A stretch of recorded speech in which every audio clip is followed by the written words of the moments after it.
दर्शक बंधु आज आमे आपण मानकु एपरी एक मंदिर विषय कहवाकू जाउछु जहाकू शुणिले आपणक पाद तलु माटी खसीब। माँ घंटेश्वरी मंदिर ओडिशार संबलपुर सहरर उपकंठरे चिपिलिमा ठारे अवस्थित महानदी कूलरे एक मनोरम स्थान रे एही मंदिर अवस्थित। नामानुसारे एही मंदिर प्रांगण रे थिबा बृहत वृक्ष मानकरे माँ घंटेश्वरी उद्देश्य बहु भक्त घंट बांधि थांती। सारा राज्य एपरिकी अन्यान्य राज्यरू अगणित भक्त एही सुंदर स्थान को आसी दर्शन करिथांती। एठारे हीराकुद जलभंडारर जलराशि तटरे बहुत सुंदर पिकनिक स्थल मध्य रहिथिबारु पिकनिक समय रे बहुत बनभोजी हुए। एही मंदिर संबलपुर सहररू बरगड़ को जाइथिबा राजपथरे 20 किलोमीटर दूरवर्ती गोशाला नामक स्थानरू बामपट रास्तारे 10 किलोमीटर गले पहुँची हुए।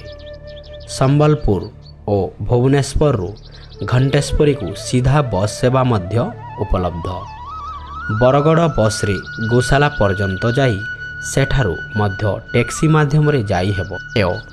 450 वर्ष तले महाराष्ट्रर नागपुर राजा संबलपुर राजांक सहित मिसी मृगया को एठारे थिबा जंगल को आसीथिले।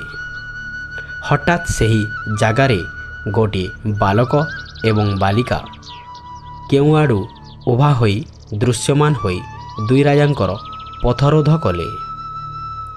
आगको विपद अछि बोली कही राज उआस को फेरी जावाको अनुरोध कले। शेषरे दुई कोमलमती शिशुंकर कथा माने दुई राजा फेरिबा बेलकू सेमानंक परिचय जिज्ञासा कले। काली सकाले एठाकू आसिले सबू जानी पारिबो कही से दुहे जंगल भितर को दौड़ी पलाइले। दुई छोट पिलांकर जंगल को आसिबा राजा द्वयंकू राज उआस को फेरी जाउथुबा बेले विस्मित करुथिला। रात्रिर शेष प्रहर रे स्वप्न रे उक्त बालक और बालिका द्वय आसिले।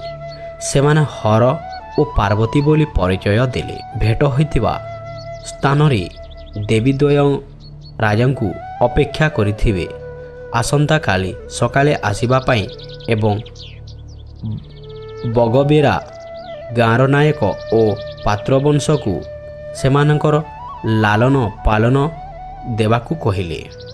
राजा ब्रह्म मुहूर्त रे किछि सैन्य को नहीं उक्त जगारे पहुँचिले। बालक बालिका परिवर्ते निर्जीव पथर मूर्ति देखिले। से दिन ठारू सेही महानदी कूल और पहाड़र पाददेश रे हर और पार्वतींकर पूजा बनवासी पद्धति रे चली आसुची। राजांकू सतर्क घंटी देइथिबारु देवींकर एपरी नामकरण होइची। देवी आउ केतेक कहंती देवी भक्तमानंकू घंट घोड़ाई रखुथिबारु एपरी नामकरण होइची माँ घंटेश्वरी।